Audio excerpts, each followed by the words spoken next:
Welcome back to the Morning Blend. I know how it is. Everybody's home all the time. There's a whole lot of cabin fever going on, and it drives parents absolutely nuts when kids fight. So how do you encourage good manners at home? That's right. Camille Monk is a graduate of the American School of Protocol and now teaches etiquette. She joins us now with more on raising considerate kids. Good morning, Camille.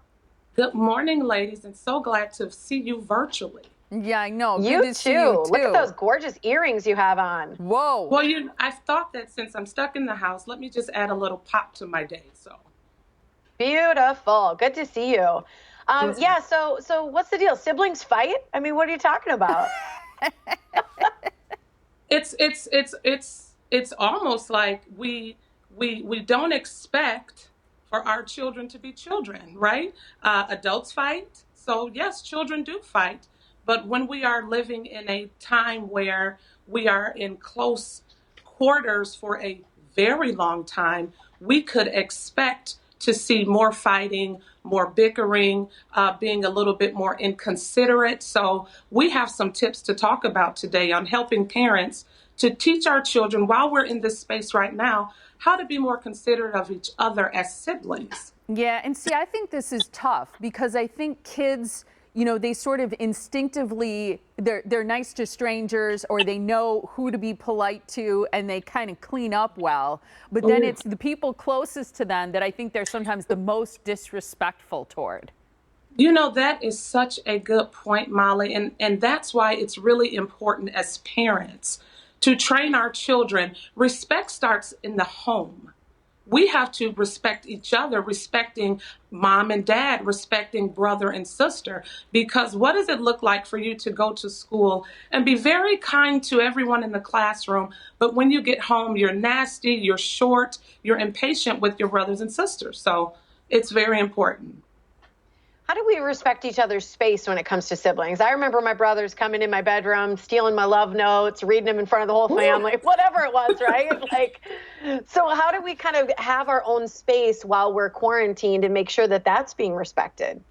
What I'm finding that boundaries are very important, and setting timed boundaries, because we have people that may be living in, maybe 3,000 square foot homes, and some may be in a 1,000 square foot apartment. So respecting boundaries and space. And I'm finding that when I'm speaking with parents as of late, they may have a teenager in the house and toddlers in the home. So giving that time for the teens to maybe have the game room or have the game area or the kitchen or just their space. And then you're allotting for the toddler or the younger child to come in at a different time. Because we're locked in, we probably should be putting time constraints on who uses what space at what time. I think that helps a lot.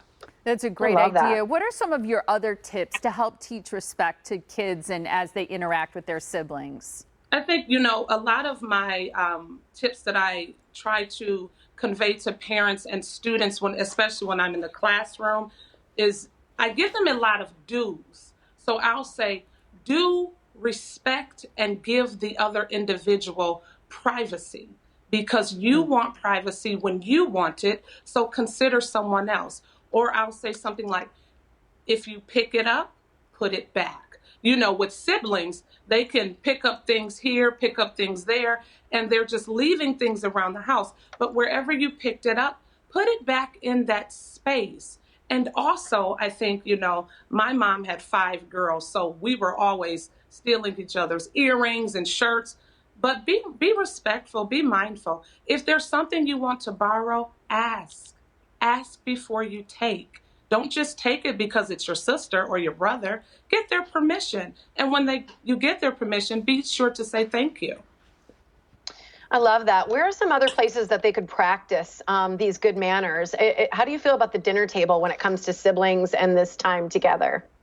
Oh, absolutely necessary. I think because we are, practicing safer at home and social distancing, we are all in the house during dinner time, which before this may not have been the case. So this is a wonderful time to practice doing something together. Let's set the table together.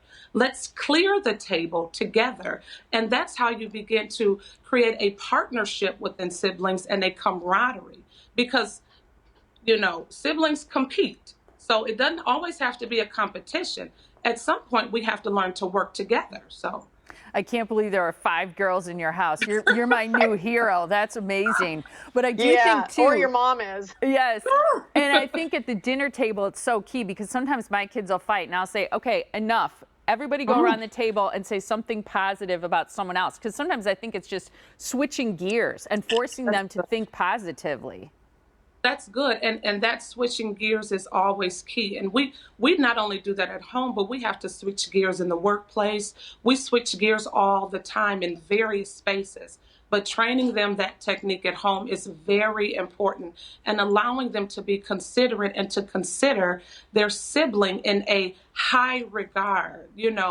As you grow together, you don't really get to appreciate each other until you get older. But I think trying to enable and impart that appreciation as children is important. So at the dinner table, say something positive. Let's talk about a good trait of each other. So I think that's good, Molly.